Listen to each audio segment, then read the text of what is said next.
Bonjour à tous et bienvenue pour cette nouvelle vidéo dédiée aux variables sur Boomi. Alors qu'est-ce qu'une variable en informatique?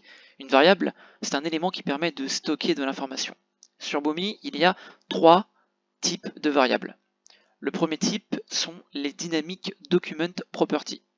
Ce sont des variables qui sont associées à des documents, qui peuvent donc être instanciés n fois. Si nous avons 100 documents en entrée, il y aura 100 instances de cette variable. C'est dédié à une utilisation qu'on dit on-fly, c'est-à-dire une utilisation qui est temporaire.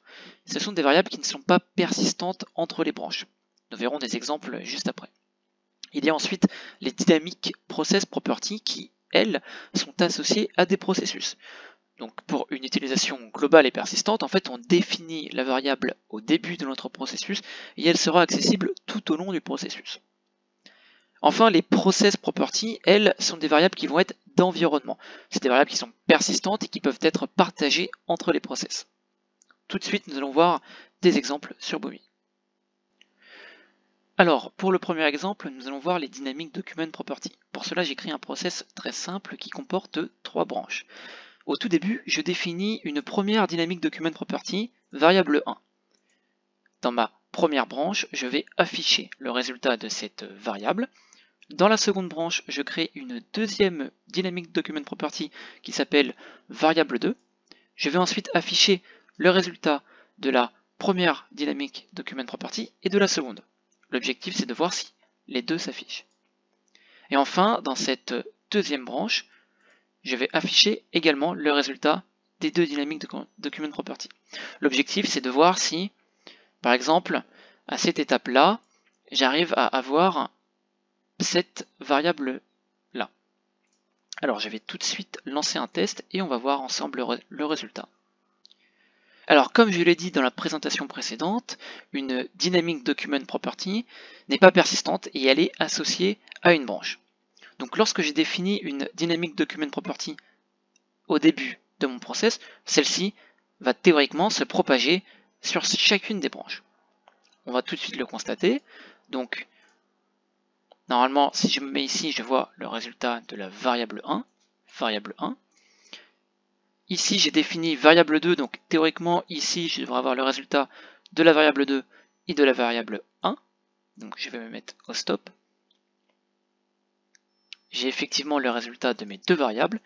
Et enfin ici, j'ai affiché également le résultat des deux variables. Mais théoriquement, cette variable-là n'est pas accessible car elle a été définie après le flow. Donc si je me mets ici,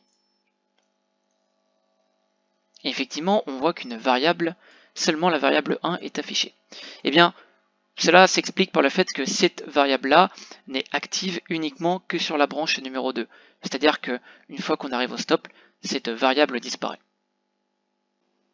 Alors, pour ce second exemple, nous allons parler des Dynamic Process Property. J'ai repris un peu l'exemple précédent que j'ai un petit peu modifié. Donc je définis au tout début une variable process qui est une Dynamic Process Property et sur chacune des branches, j'affiche le résultat. Fait intéressant, ici, cette branche-là se positionne avant la déclaration de la variable. On va lancer le test ensemble tout de suite. Donc si je me mets au bout de ma première branche, je vois effectivement que la variable s'affiche. C'est également le cas pour la branche numéro 2 et cette branche-là, 2. Et là, est-ce qu'elle va s'afficher? Eh bien oui, elle s'affiche également. Elle s'affiche également alors qu'elle est définie après la branche.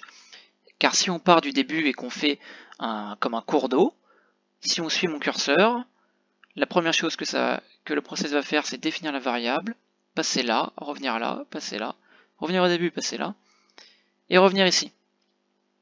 Mais comme c'est une process property, elle sera quand même accessible. Ce sont donc des variables qui sont très puissantes, persistantes et qui sont destinées à une utilisation globale.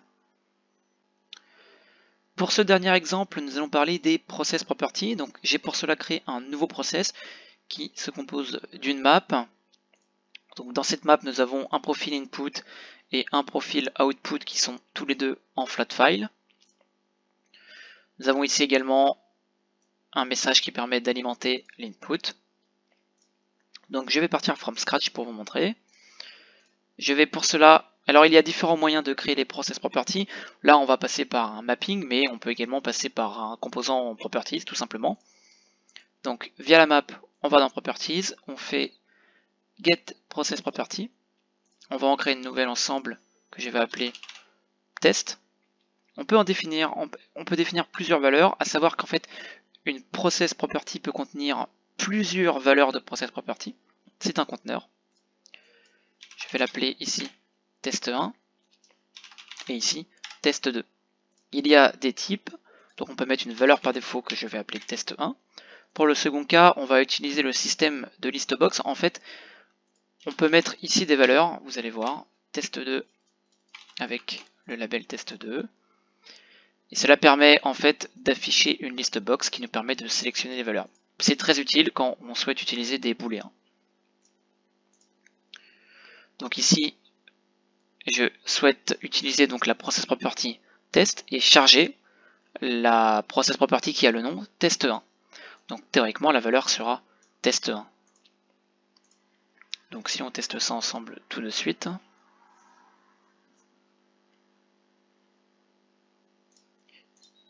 on va regarder le résultat. Et effectivement la valeur est test1. Enfin, comme nous l'avons vu, les process properties sont des variables d'environnement. L'intérêt c'est qu'elles se propagent au niveau de l'environnement. Si vous avez un environnement d'intégration ou de production, eh bien chaque environnement pourra avoir des valeurs spécifiques. Pour cela, il suffit d'aller dans l'onglet Extension, Process Property et cocher les valeurs. On save et au moment du déploiement, il faudra bien penser à aller configurer les valeurs par défaut qui seront elles propres à chaque environnement.